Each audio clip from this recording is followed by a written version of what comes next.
योगी आदित्यनाथ से देश से कि यूपी में काबा, ये आप लोग पॉलिटिकल है तो एंटी मोदी है। देखिए, दो तरह के कवि होते हैं, एक सरकारी कवि, एक लोक कवि। नेहा सिंह, क्या आप न्यूट्रल हैं? मुझे लगता है मैं न्यूट्रल हूँ। मोदी जी के लिए अच्छा वाला गाना भी कभी गाएंगे? मुझे जो उनकी पॉलिसी गलत लगेगी मैं उसके विरोध में बोलूंगी। इसका मतलब ये थोड़ी कि वो कुछ भी बोलेंगे मैं राग में राग अलापती रहूंगी जी फलाने। दोस्तों, मोदी योगी की तारीफ सुनने के लिए गोदी मीडिया के गोदी एंकर्स मुंह फाड़े बैठी रहती हैं, और अगर कोई तारीफ नहीं करता तो ये लोग पूछ लेते हैं कि आप तारीफ क्यों नहीं करते। और ऐसे पूछने वाले कई सारे गोदी एंकर्स हैं, और उनमें से एक है अंजना ओम कश्यप। आप ये डिबेट देखिए जिसमें नेहा सिंह राठौर से अंजना ओम कश्यप कह रही हैं कि मोदी जी के लिए भी कुछ है, मतलब मोदी जी की तारीफ के लिए भी कुछ है। तो नेहा का मुंह तोड़ जवाब जो कि काबिले तारीफ है, मुलाहिजा फरमाइए। जो आपने तब पूछा था योगी आदित्यनाथ से देश से कि यूपी में काबा, यूपी इलेक्शन में हमारे को गाना बड़ा रहुआ लोग पसंद कैले रही, दो लाइन हम गुनगुना तानी, जरा जवाब में सांसद विधायक सब आ गए रहे बतावे कि यूपी में सब बा, यूपी में हई बा। कुछ लोग तई भी कह देला यूपी में तो और भतार बा। आप लोग पॉलिटिकल हैं, क्योंकि चाहे वो आज लेखक हो, पत्रकार हो, कवि हो, कवियत्री हो, सबको जोड़ा जाता है कि ये तो फला पार्टी वाली है, ये तो एंटी मोदी है, अच्छा ये तो बीजेपी की है। ऐसा आरोप लगता है क्या? और किस तरह के विरोध का आपको सामना करना पड़ता है? ऑनलाइन ट्रोलिंग हो या फिर कोई भी विरोध जो आप झेलती है उसके बारे में वो अनुभव बताएं। बिल्कुल विरोध होता है। अभी मेरे को भाजपा विरोधी लोग कहते हैं बड़ा कि ये तो हमेशा मोदी जी की आलोचना करती हैं, योगी जी की आलोचना करती हैं। अभी मैंने आम आदमी पार्टी की आलोचना कर दी, अब लोग कह रहे हैं ये तो आप विरोधी हैं। तो खैर ये तो सब चलता ही रहेगा। मैं अभी और भी सारी चीज़ सुनाऊंगी आप लोगों को, जिससे कन्फर्म हो जाएगा कि मैं किसी की विरोधी नहीं हूँ, बल्कि मैं जनता के तरफ से गाती हूँ। बाकी अनामिका जी ने बहुत अच्छा गाया है। मैं इस पर ये कहना चाहूँगी कि देखिए, दो तरह के कवि होते हैं, एक सरकारी कवि, एक लोक कवि।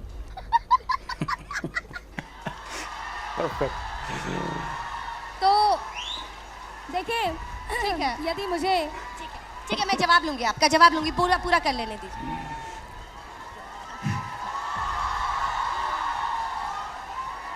बहुत ये प्रेम आशीर्वाद रहुआ लोग बनैले रही, अब हमार बारी बा। बहुत नौजवान लोग भी बा पीछे से ताली बजा रहल बा, और बहुत लोग बेरोजगार बा। मुझे ऐसा लगता है कि चुनाव का टाइम बहुत संवेदनशील टाइम होता है। यही वो टाइम होता है जब हम अपनी शिकायतें जो है सरकारों से दर्ज करा सकते हैं, अदरवाइज तो वो हो ही जाती हैं आवारा। कौन सुनता है जी? फलाने भी जीत गए, ढिमकाने भी जीत गए, कोई सुन रहा है आपकी बात? चुनाव के टाइम पे इन लोगों की पूछ दबी रहती है। ये बड़ी अच्छी बात कही आप।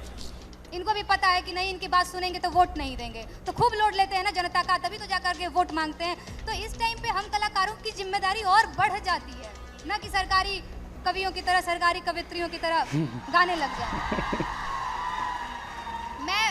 मैं किसी को यहाँ ट्रोल नहीं कर रही हूँ। जो मैं हूँ, मैं वो बस आप लोगों को बता रही हूँ कि मैं न्यूट्रल हूँ।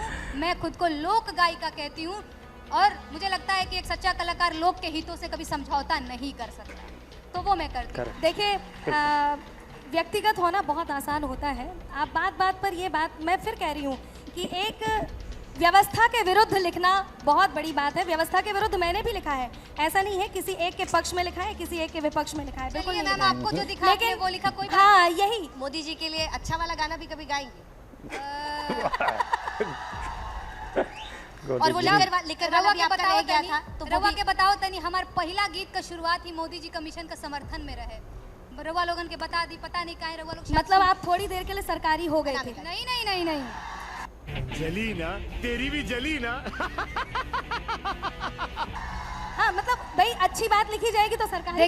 देखिए मैम आपको मैं बता रही हूँ, स्वच्छ भारत मिशन जो मुझे लगता है कि जिसका समर्थन सबको करना चाहिए, नहीं सबने किया, करना चाहिए नहीं, स्वच्छ भारत मिशन का समर्थन सबने किया, मैंने भी किया। इसमें सरकारी होने जैसी क्या बात है? मुझे जो उनकी पॉलिसी गलत लगेगी मैं उसके विरोध में बोलूंगी। बहुत देर से यही है, मैं बोलूंगी।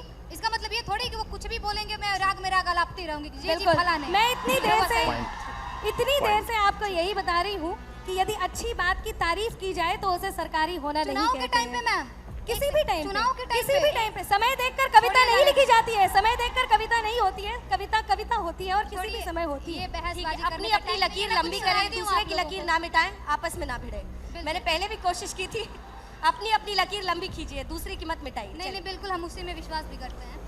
तो दोस्तों, ये आपने यहाँ पर देखा कि किस तरह से गोदी मीडिया के गोदी एंकर का मोदी की तारीफ सुनने का चॉइस और उस पर नेहा सिंह राठौड़ का मुंहतोड़ जवाब। इसके साथ साथ सरकारी कवि अनामिका अंबर को भी आपने यहाँ पर देखा कि नेहा सिंह राठौड़ के द्वारा उठाए गए हर एक सवाल पर कैसे उसे मिर्ची लगने लग गई। इसे ही कहते हैं सरकारी होना, कहिए तो सरकारी कवि होना। जिस तरह से सरकारी पत्रकार, सरकारी गोदी मीडिया है, उसी तरह से कुछ सरकारी कवि भी हैं जो दिन भर मोदी और सत्ता के सामने चरण वंदना कर रहे होते हैं। लेकिन नेहा सिंह राठौड़ ने बहुत अच्छी बात कही कि भाई जो सच होगा वो सच होगा और उस पर तो आवाज उठाएंगे ही उठाएंगे, चाहे किसी को बुरा लगे या अच्छा लगे। तो भाई जो बात है वो बात होनी चाहिए। अगर सही है तो सही बोला जाए, गलत है तो गलत बोला जाना चाहिए। ऐसा नहीं कि सत्ता का चरण वंदना करने की वजह से हम गलत को भी सही कहने लग जाएं और सही को गलत कहने लग जाएं। फिर तो इसे हम चाटुकारिता ही कहेंगे, इसे हम सरकारी ही कवि कहेंगे जो ऐसा कुछ करता हुआ दिखता है। तो जो भी हो, एक बिहारी दो पर भारी यहां पर पड़ती हुई दिखी, यानी कि अकेले नेहा सिंह राठौड़ ने इन दोनों को धर के धज्जिया उड़ा दिया। तो चलिए, आज तक के लिए इतना ही। इस पर आप अपनी राय हमें कमेंट बॉक्स में लिख करके दे सकते हैं। वीडियो अच्छा लगा हो तो लाइक करें। फिर मुलाकात होती है किसी नए वीडियो के साथ। तब तक के लिए बाय बाय।